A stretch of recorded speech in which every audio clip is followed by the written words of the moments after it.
옆에 분과 한번 인사하겠습니다. 하나님은 당신을 사랑하십니다.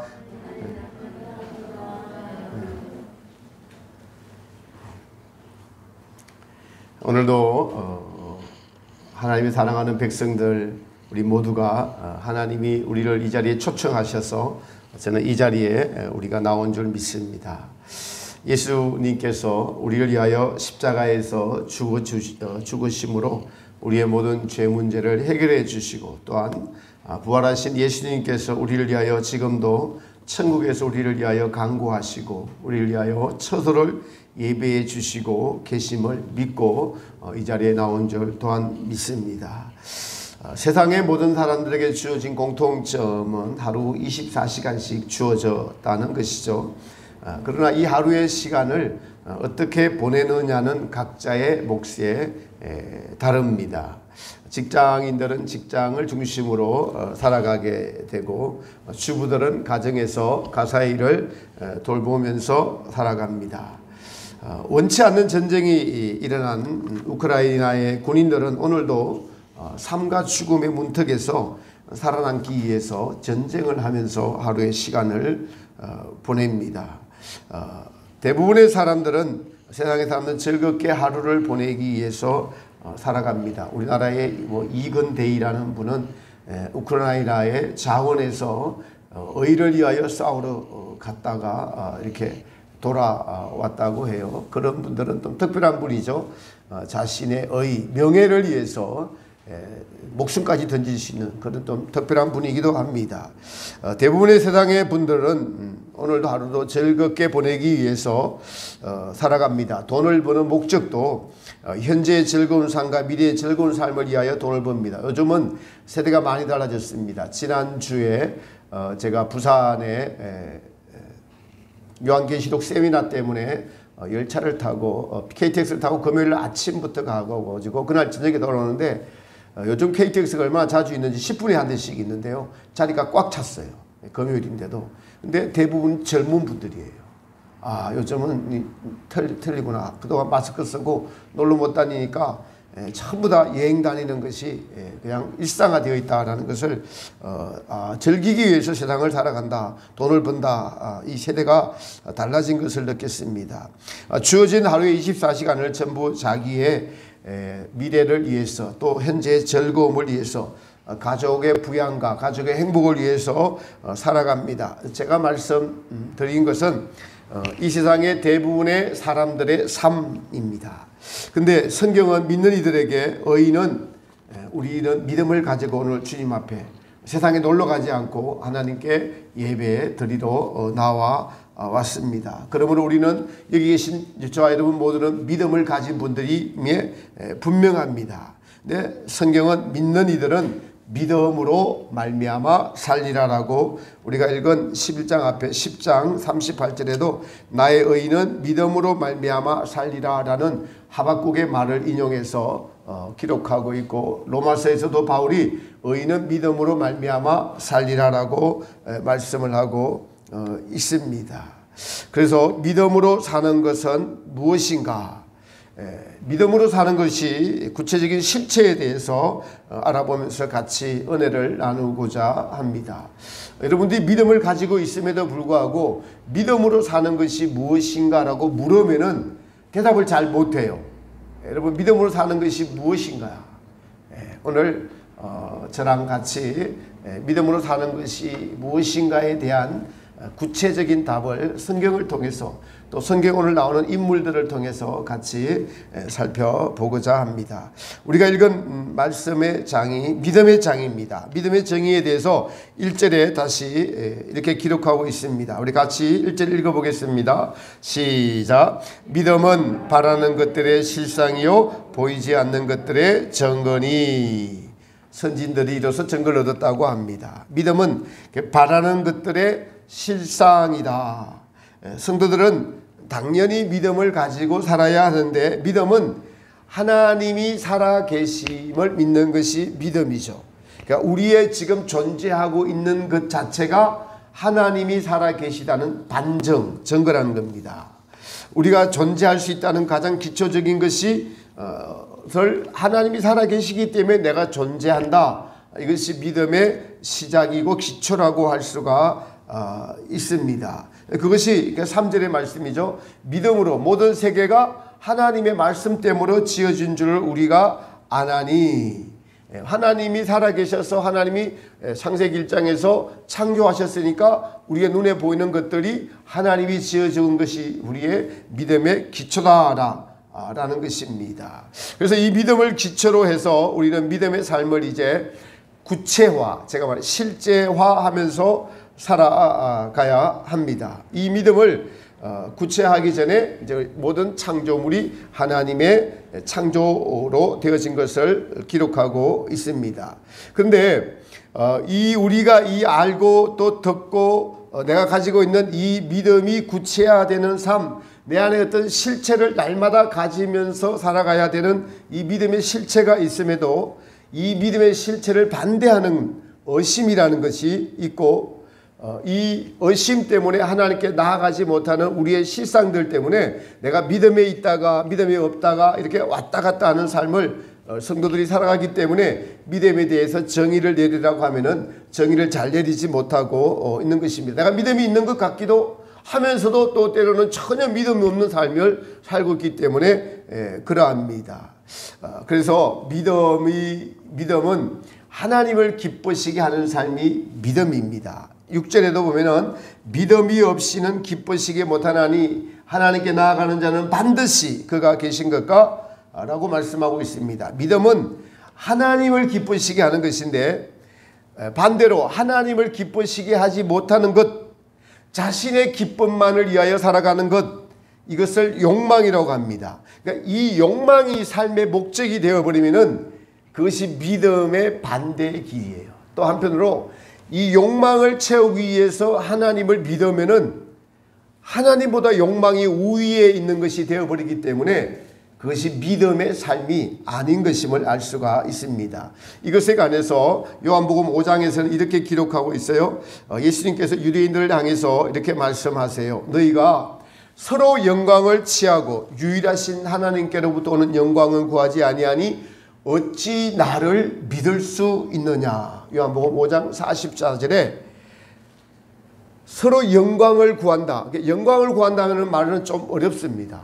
자신의 만족, 자신의 정욕, 자신의 욕망을 채우기 위해서 살아가면은 하나님의 영광이 그 자리에 차지할 수가 없어요. 그렇게 되면은 예수님을, 하나님이 보내신 예수님을 믿을 수 없다. 자, 여러분이 제가 믿음이 자라지 않는 이유, 믿음이 생기지 않는 이유가 나의 인생의 즐거움 자체가 목적이 되어서 하나님 이 즐거움 채워주세요, 하나님 이 즐거움 채워주세요라고 살아가면은 믿음이 자라지 못하고 믿음이 생기지 못한다고 성경은 기록하고 있습니다.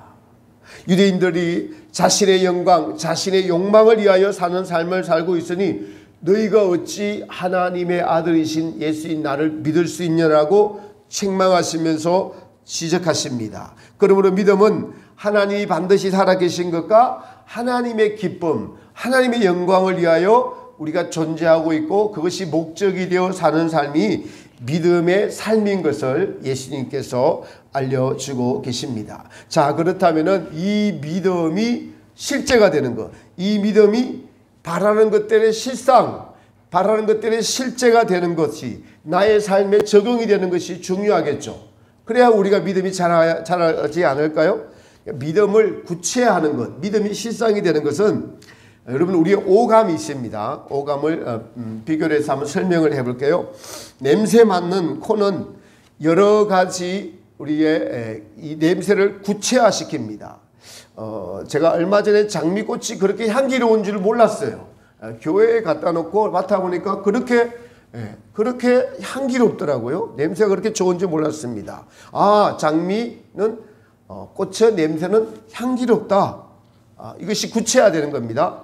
그래서 장미 생각하면은 향기롭다라는 것이 내 안에 실제를 갖게 돼요. 또 음식의 냄새가 우리의 코를 자극해서 식욕이라는 것을 구체화합니다.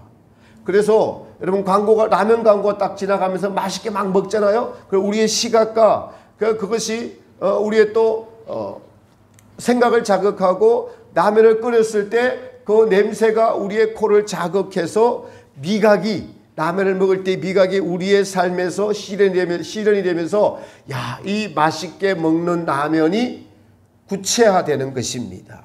맛있다. 나를 만족시켜주는 삶의 실현이 되면서 어떤 라면은 맛있어. 이런 것이 우리의 삶의 기억으로, 믿음으로 가시게 돼요. 또 동물의 여러분 사체가 썩는 냄새는 우리에게 뭘 가져오죠? 혐오감을 가져옵니다. 혐오감.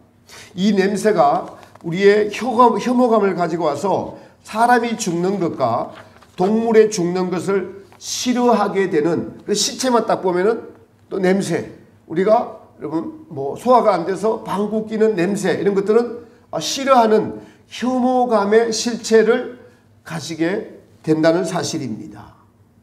우리의 눈을 한번 볼까요? 여러분 시각, 색깔을 구별해 가지고 빨강, 노랑, 파랑, 주황 이런 색깔을 명확하게 구분하게 하고 또 거리감을 이 시각이 구체화시켜 줍니다. 그래서 우리는 하늘을 바라보면서 하늘이 파랗고 하늘이 높다라는 실체하는 인지의 능력을 가지고 있습니다. 제가 이 산에 올라가서 날씨가 아주 맑을 때 특별히 느끼는 것이, 우리가 사진을 아무리 잘 만들고 잘 찍어도 하나님이 우리의 눈을 통해서 만들어주신 이 거리 감각, 이 공간, 그리고 색깔에 대한 실체, 이걸 아무리 사진을 잘 찍어도 하나님이 만드신 것에 진짜 10,000,000,000,000도 못 따라간다. 그걸 날씨가 좋을 때 저 멀리 있는 제가 산들을, 북한산을 다 보이고, 여러분 바다도, 서해 바다도 보이고 광화도도 보이고, 전부 육산 빌딩도 보이고 롯데월드, 롯데타워도 보이면서, 그리고 하늘 높은 것을 바라보면서 이것을 우리가 내가 느끼고 내가 눈으로 지금 체험하고 저것을 눈에 담고 이 모든 것들이 하나님이 창조하신 것들을 이 눈에 담는 이 한 장면은 세상의 어떤 기술로도 이것을 담아낼 수가 없는 것이다라고 생각하면서 하나님이 주신 이 눈에 대해서 얼마나 감사하고 기쁘게 생각하고, 그래서 자세히 쳐다보면서 막 제 안에서 그것이 하나님이 만드신 자연 만물들이 실체화되는 것들을, 그 믿음이 되는 것들을 제가 느낍니다. 그렇습니다.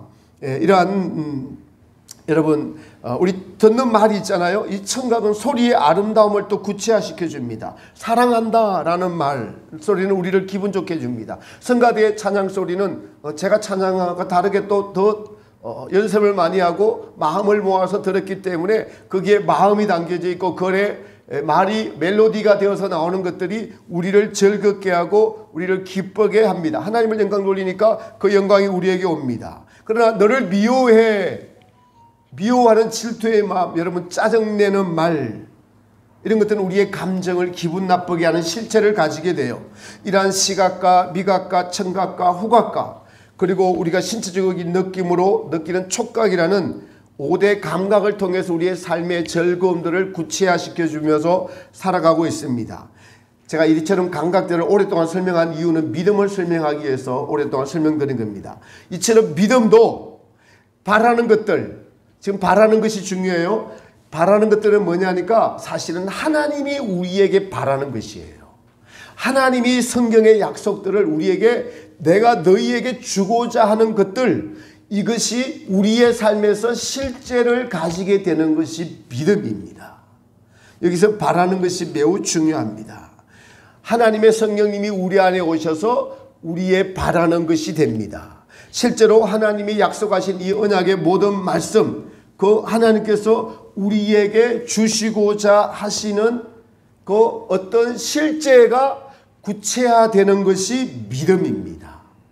여러분, 우리는 그래서 듣는 귀가 있죠. 이 듣는 귀에 뭐를 들어야 됩니까? 주로 하나님의 말씀을 그래서 자꾸 들어야 돼요. 이처럼 우리가 하나님의 말씀을 들을 때에 그 말씀이 여러분 앞에 뭔가를 던져줘요. 무언가 실제를 갖게 합니다. 말씀을 들을 때, 말씀을 전혀 안 들으면은 못까지 그런 실제를 여러분 가지지 못해요. 말씀은 뭐라고 하십니까? 하나님은 사랑이라. 하나님은 빛이다. 이 말씀을 들을 때 하나님의 사랑이 전달되어져 오는 느낌을 받습니다. 하나님이 빛이시다라고 할 때 내 안에 어두움이 놀라요. 내 안에 어두움이 놀랍니다. 그런 느낌을 받습니다. 이 느낌이 더 구체화되는 것은 그 말씀을 하나하나 우리가 순종할 때 내 안에 성경의 모든 기록된 것이 사실로 우리에게 다가오게 되는 실체를 가지게 됩니다. 말씀을 들을 때 우리의 양심이 반응을 하고 어떤 느낌을 가지게 되고 더 그 느낌이 더 구체화되는 것은 그 말씀에 순종할 때. 여러분, 우리가 라면 음식의 광고를 보면서 식욕이 작동을 하죠. 아, 먹고 싶다. 근데 그 먹고 싶다가 실체가 되는 것은 라면을 사야 되고 끓여야 되고 실제를 가지게 되는 것은 먹을 때, 그 라면을 먹을 때 그 맛의 실제를 가지게 돼서 그 맛의 실제를 가지게 되면은 다음에는 그 광고가 필요 없습니다. 실제를 가졌기 때문에 라면 뭐 먹고 싶을 때 간단하게 그 라면이 먹고 싶은 욕구를 불러일으키게 되는 것처럼 믿음도 우리가 라면을 사는 것처럼 하나님의 말씀에 순종을 할 때 반드시 우리 안에 실제가 있게 되고 실제를 가지게 된다라는 사실입니다. 여러분, 그렇습니다. 하나님의 말씀이 하나님이 살아계시니까 우리가 살아있을 수 있다고 존재할 수 있다고 말씀드렸습니다. 하나님이 모든 인생은 죄로 말미암아 흙으로 돌아가라고 하셨으니 흙으로 돌아가는 것입니다. 그래서 흙으로 내 가장 가까운 사람이 흙으로 돌아갈 때 실감을 하게 돼요. 구체적으로 느끼게 됩니다. 믿음이 오게 됩니다. 아, 나도 죽잖아. 그래서 우리의 삶에 대해서 돌아보게 되고 하나님의 말씀이 구체하게 됩니다. 그래서 미련한 자는 잔치집을 좋아하고 세상의 정욕을 좋아하고 지혜로운 자는 초상집을 가기를 좋아합니다. 왜요? 거기에 나의 삶의 근원이 있으니까요. 하나님의 말씀이 진짜 이루어지고 이 땅에 즐기는 모든 것들이 한순간에 무용지물이 되는 것들을 거기서 가면은 깨달을 수 있기 때문에 그렇습니다. 그래서 우리는 믿음의 눈을 뜨게 되고 믿음으로 살아보려고 몸부림치게 됩니다. 그런데 이 믿음을 방해하는 것이 있는데 그것이 곧 우리의 죄, 자신의 만족을 위해서 살아가는 욕심과 정욕의 노예가 되어 있는 자신, 이것이 곧 하나님의 원수요 우리의 믿음을 방해하는 것들입니다. 우리가 성도님들이 새벽 제단을 쌓을 때에 오늘도 우리는 주님과 동행하며 주님의 마음을 가지고 하나님을 사랑하고 이웃을 사랑하며 살기를 다짐하나 그 다짐대로 하루를 온전하게 살아내는 것이 저녁을 마감할 때 보면 매우 힘든 일인 것은 이 믿음대로 말씀대로 살아보려고 한 분들이 알게 됩니다. 그래서 자신의 믿음이 온전치 않음을 보게 되죠. 자신의 믿음 없음을, 무능력함을 보게 되고 좌절하고 실망하고 낙심하게 됩니다. 자신이 죄인이라는 사실을 알게 되고 보는 것은 바로 그것이 성령님의 비추임 때문에만 알게 됩니다. 그래서 우리는 자신에 대해서 절망하나 성경은 다시 우리에게 일어나라라고 명령하십니다. 그래서 너의 힘으로 이길 수 없는, 죄를 이길 수 없는 너는 연약한 존재야. 너는 갈대와 같이 연약하니 그러니 나를 붙들고 나를 믿어라라고 말씀하십니다. 성경은 내게 능력 주시는 자 안에서 내가 모든 것을 할 수 있느니라. 예수님 안에서 십자가의 보혈의 은총을 의지하면서 그 보혈의 은혜를 의지할 때 우리가 믿음의 길, 믿음의 순종의 길을 한 걸음 한 걸음 걸을 수 있다고 성경은 기록하고 있습니다. 그래서 이제 이 믿음은 점진적으로 자신의 죄인됨을 더 깊이 알아가면서 하나님이 더욱 의지하게 됩니다. 이러한 믿음의 구체화되는 삶을 통해서 오늘 본문에 보니까 2절에 선진들은 이것으로 믿음의 구체화되는 삶의 증거, 그러니까 삶의 증거가 믿음의 구체화를 가졌다는 것입니다. 하나님이 우리에게 주시고자 하는, 하나님이 바라는 것들이, 하나님의 약속한 성경의 말씀들이 내 안에서 구체화되어 가는 것이 바로 믿음의 증거를 가졌다는 것입니다. 성경은 아벨은 가인보다 더 나은 제사를 드림으로써 하나님의 의로운 자라 하는 증거를 하나님으로부터 얻었다, 가졌다라고 기록하고 있습니다. 이 말씀의 뜻은 아벨은 하나님이 원하시는 제사를 드렸고 가인은 자신의 방법으로 제사를 드렸습니다. 하나님이 원하시는 제사는 여러분 양을 잡는 피 흘리는 제사를 의미합니다. 우리의 죄 문제를 해결해 주시는 그 하나님을 아벨은 만났어요. 그러나 가인은 자신의 방법으로 곡식으로 제사를 드립니다. 하나님이 원하시고 바라시는 것이 아닌 자신의 방법을 택했는데 이것이 주시는 교훈은 믿음은 절대적으로 하나님이 원하시는 방법과 뜻으로 제사를 드리고 예배를 드려야 한다. 자, 아벨은 그렇게 드렸습니다. 오늘 여러분이 드리는 제사, 오늘 여러분이 여러분이 하나님께 드리는 제사는 여러분의 겸손한 마음입니다. 상한 심령입니다. 죄인됨을 가지고 나오는 겁니다. 주님 앞에 저는 죄인입니다. 저는 연약한 자입니다. 저는 부족한 자입니다. 저는 아무것도 할 수 없는 자입니다. 이런 제사를 하나님이 기뻐 받으십니다. 많이 알고 많이 듣고 높아진 마음을 가지고는 하나님이 그 제사를 받을 수가, 그 예배를 받을 수가 없습니다. 하나님이 그 예물에 대해서 증거하신다는 말씀은 아벨이 드린 양으로 드린 그 제물을 아담과 하에게 드렸던 그 제사를 아벨은 드린 것입니다. 아담과 하에게 하나님께 찾아오셔서 가죽옷을 입히신 것을 아벨이 들었고 가인도 들었었는데 가인은 자신의 방법으로 제사를 드렸고 아벨은 하나님이 원하시는 제사를 드렸으니까 하나님이 그것을 하나님이 바라시고 원하시는 것을 아벨이 드리게 되니까 아벨이 실제 믿음의 실제를 가지게 되었어요. 바로 피를 흘리는 그 실제를 가지게 되었다는 것입니다. 아브라함에게도 짐승을 쪼개 넣는 제사를 드리라고 명령하셨고 모세에 와서는 더 구체적으로 짐승을 잡아 피를 흘리는 제사법을 내기를 통해서 알려주십니다. 더욱 하나님의 아들이신 예수님께서 이 땅에 오셔서 피를 흘리시는 제사를 통해서 그 제사를 완성하시는데 이것이 우리의 가장 중요한 죄 문제를 해결하시는 하나님의 방법이고 이 방법은 곧 은혜에 속한 것이고 이 은혜의 편을 아벨이 택한 것입니다. 하나님께서 믿음을 이어가는 대대로 아벨의 제사가 옳음을 하나님이 증거해 주셨고 아벨은 죽었으나 그 믿음으로써 오히려 후세인 저와 여러분들에게 아벨의 제사가 옳은 제사라고 죽은 아벨의 그 행위가 죽음으로써 아벨은 끝난 것 같지만 도리어 우리에게는 성경의 교훈으로 하나님이 이 편을 택하셨다는 그 믿음으로 아벨이 말하고 있다라고 아벨이 믿음의 구체화를 가진 것을 오늘날 하나님의 성령님으로 성경으로 통해서 저와 여러분에게 지금 증거하고 정언하고 있고 야 그래서 우리도 아벨처럼 제사를 드려야 되는구나라는 믿음의 실제를 가지게 하는 증거를 아벨이 남겼다는 것입니다. 여러분 노아를 봅시다. 오늘 성경에 나오는 노아는 아직 보지 못하는 일에 경고하심을 받아 방주를 예비하여 그 집을 구원하였다라고 말씀하고 있습니다. 이로 말미암아 세상을 정죄하고 믿음을 따르는 자의 상속자가 되었느니라. 노아의 믿음은 하나님께서 당시 타락한 세상을 물로 심판하신다는 경고를 받아서 그와 그의 가족들이 120년 동안 방주를 지었습니다. 당시의 기후로는 물이 쏟아진다는 것은 상상할 수 없는 일이었어요.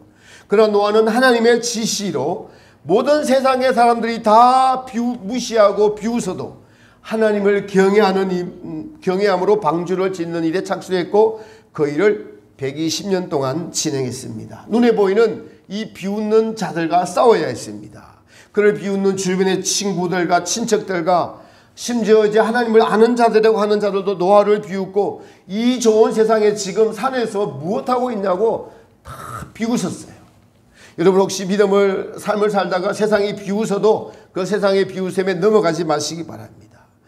많은 사람들의 비웃음과 조롱에도 불구하고 하나님의 심판의 말씀을 믿어 의심치 않고 준비했습니다. 여기서 노아의 믿음이 구체화되는 것들은 방주를 지어가면서 구체화되었어요.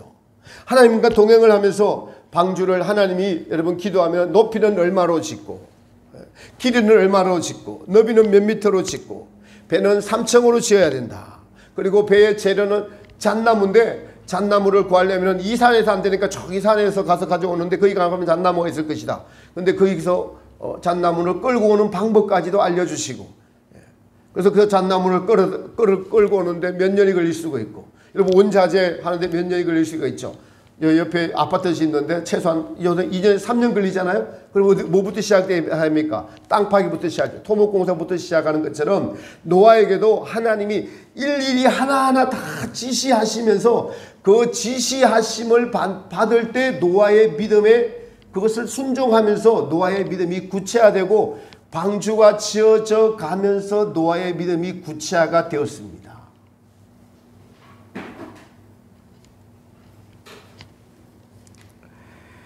지금 당장 노아에게 심판이 내리지 않아도 하나님의 약속된 심판은 이루어진 것과 마찬가지라는 믿음을 가졌어요.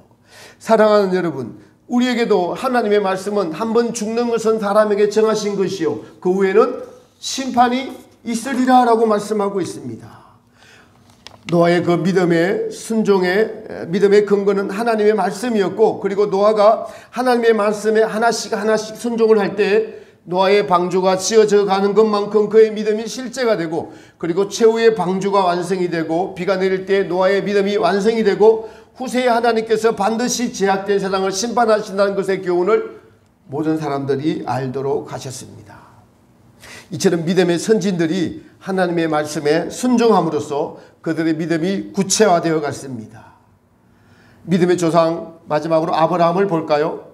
요즘 새벽 기도에 창세기를 한 장씩 읽고 은혜를 나누고 있는데, 이번 주에 아브라함의 일대기를 읽으면서 같이 은혜를 나누고 있습니다. 아브라함이 하나님의 지시하심을 받고 순종함으로 장래 기업으로 얻을 땅에 나갈 때 갈 바를 알지 못하고 나갔다. 그가 순종함으로 나갔다고 합니다. 갈 바를 알지 못하고, 그런데 갈 바를 알지 못하고 나갔는데 그 걸음 한 걸음마다 하나님이 함께 계셨다라고 성경은 말하고 있습니다. 그래서 아브라함의 믿음이 성장해 간 것이에요. 우리가 주목해 보아야 될 일, 제가 이번에 아브라함의 일대기를 읽으면서 하나 깨달은 것 중에 하나가 사례를 빼앗긴 일이 두 번이나 등장을 하더라고요. 창세기 12장에 대해 첫 번째, 아브라함 나이 한 75세 출발했으니까 한 78세나 이쯤 돼가지고 아내를 빼앗깁니다. 애굽 왕에게 빼앗기죠.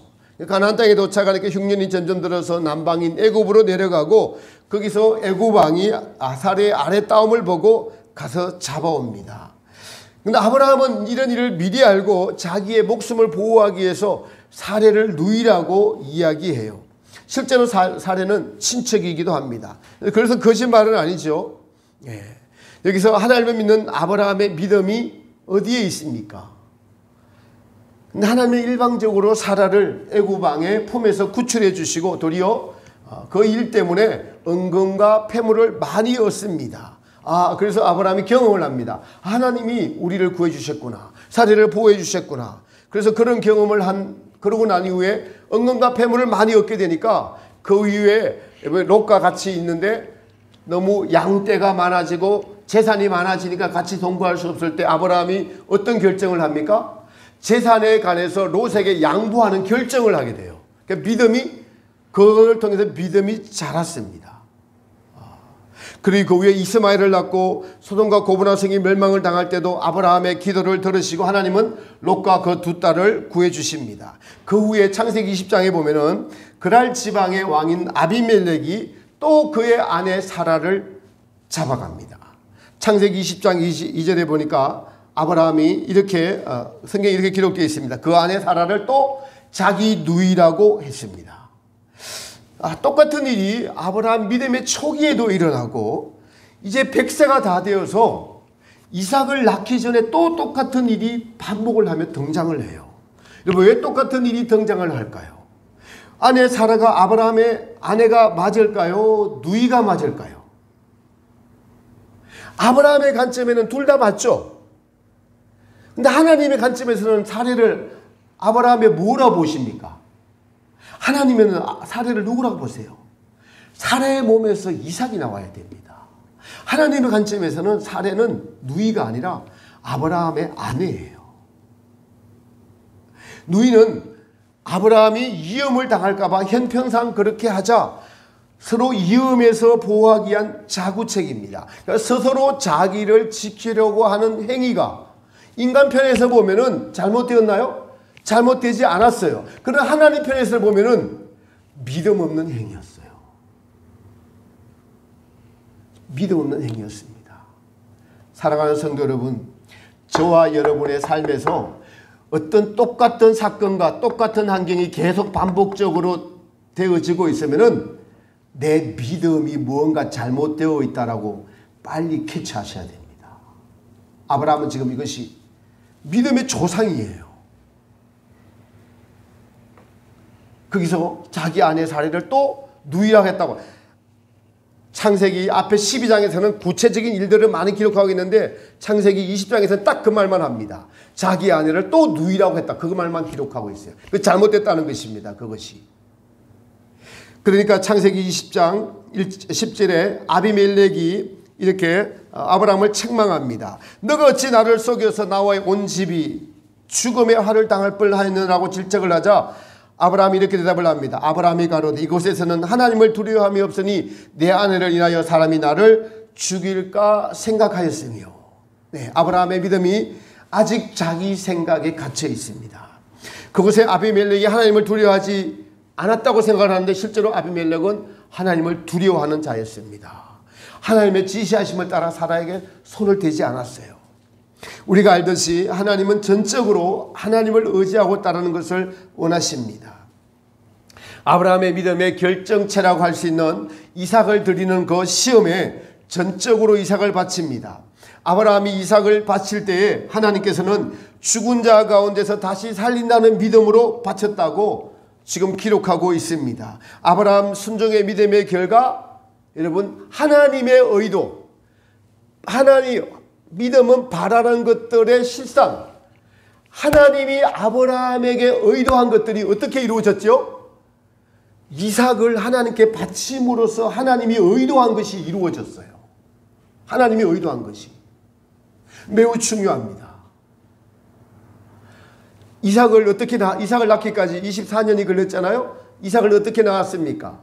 자기의 능력 없을 때, 아브라함 100세 되었을 때, 사라가 90세 되었을 때 이삭을 낳았습니다. 그 전에 자기의 뜻으로 자기의 방법으로 이스마엘을 낳아가지고 아들을 대체하려고 또 그 종을 통해서 유업을 이으려고 했지만 하나님은 아니다. 하나님은 아니다. 내가 원하는 대로, 내가 원하는 방법으로 믿음은 이루어지는 것이야. 너가 원하는 것, 너가 요구하는 것대로 믿음이 이루어지는 것이 아니야 라고 지금 말씀하고 있는 것입니다. 그것이 이삭을 낳아 이루어졌습니다. 그러니 그렇게 이삭을 받았습니다. 그래서 이삭을 드릴 때에 여러분 성경에서는 다른 말 하지 않습니다. 이삭을 드리라고 하니까 아침 일찍 일어나서 나무를 가지고 번제할 나무를 가지고 모리아산으로 가서 이삭을 드립니다. 그리고 실제로 이삭을 묶어가지고 어떻게 하죠?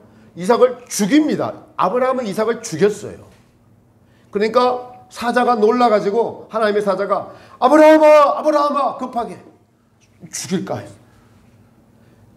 그래서 하나님께서 어린 양을 뒤에 번제물로 준비해 주십니다. 이것이 무슨 의미입니까?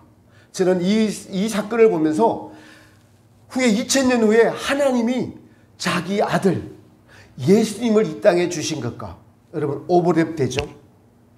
하나님은 우리를 그토록 사랑하셔서 자기 아들을 우리를 주시는 분이시라는 것을 믿으라는 것이에요. 근데 그 믿음이 어떻게 생기냐고요? 여러분의 가진 최고의 것을 여러분의 하나님이 지금 오늘 이 시간 하나님이 여러분에게 달라는 것이 있어요. 하나님이 여러분에게 달라는 것이 있습니다. 그걸 내려놓을 때 그 믿음이 생기는 것입니다. 그것은 각자에게 주님이 여러분에게 지금 달라고 하고 계시는 줄 저는 믿습니다. 아브라함의 순종의 믿음의 결과 하나님의 뜻이 다 이루어졌어요. 그 믿음의 결과 하나님을 경외하는 믿음, 하나님과의 완전한 합일된 믿음, 이겁니다. 하나님 마음, 아브라함 마음 같은 거예요. 아브라함 마음, 하나님 마음, 이걸 주신 믿음의 결과는 이것이에요. 여러분 사람 마음 통하는 사람끼리 알죠? 그것과 비슷합니다. 마음 통하는 사람끼리. 하나님의 마음을 아브라함이 온전히 알아서, 그래서 하나님께 원하시는 것을 이제는 하나님이 원하시지 않는 건 안 하고 하나님이 원하시는 것만 하는 믿음이 아브라함이 된 믿음을 경외하는 믿음이라고 합니다. 믿음의 선진들은 전부 그런 믿음의 증거를 다 삶에서 가졌습니다. 여러분, 믿음의 조상 아브라함도 살아가면서 위험을 겪었습니다. 경제적인 어려움도 겪었죠. 자기의 노력으로 하나님의 뜻을 이루어보려고 이스마엘을 낳게 됐습니다. 이러한 과정을 거치면서 전적으로 하나님을 의지하는 믿음으로 바뀌어 갔습니다. 그래서 하나님은 아브라함의 능력 없을 때 이삭을 주시고 또 하나님이 필요할 때 그 아들을 제물로 바치라고 하십니다. 하나님이 보시는 것은, 하나님이 주시고자 하시는 것은 믿음인데 그 믿음은 반드시 순종을 통해서 이루어지는 것을 오늘 우리에게 교훈으로 주고 있습니다. 아브라함 믿음의 성장 과정을 보면서 우리는 하나님을 의지하지 않고 자신의 꾀를 의지하는 것을 내려놓아야 함을 봅니다. 하나님께서는 아브라함을 믿음의 조상으로 삼기로 작정하셨어요. 그에게 믿음에 불필요한 모든 것들을 다 죄버리시는데 아브라함이 자신의 힘으로 해결하려고 자신의 목숨을 보존하려고 했던 자신의 꾀를 하나님은 뒤엎어버리십니다. 그것이 출발할 때 그런 놀라운 경험을 하고도 하나님이 우리를 지키시고 은근과 폐물을 넣고 애굽왕의 손에서 아내 사라를 구출해 주시는 것에도 불구하고 아브라함의 믿음은 그 한 번의 경험으로는 온전해지지 않았어요. 그래서 또 아비멜렉을 만날 때 또 자기 아내를 빼앗길까 싶어서 또 한 번 더 누이라고 속입니다.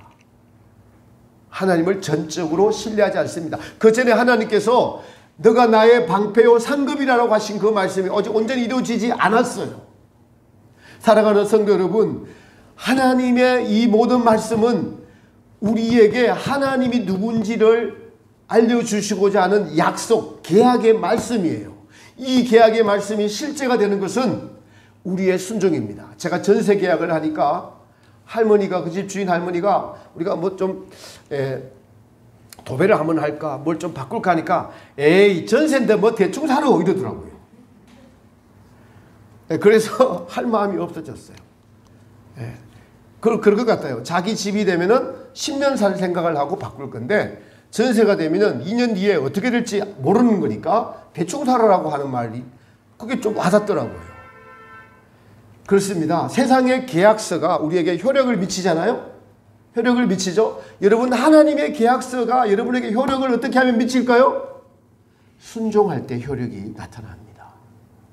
순종하시는 믿음이 되시기를 축복합니다. 여러분, 하나님 오늘도 말씀하십니다. 내 언약을 소중히 여겨라. 시간도 내가 창조한 것이다 라고 말씀하십니다. 오늘 서두에서 우리는 오감을 통해서 사물이 구체화되는 것을 배웠습니다.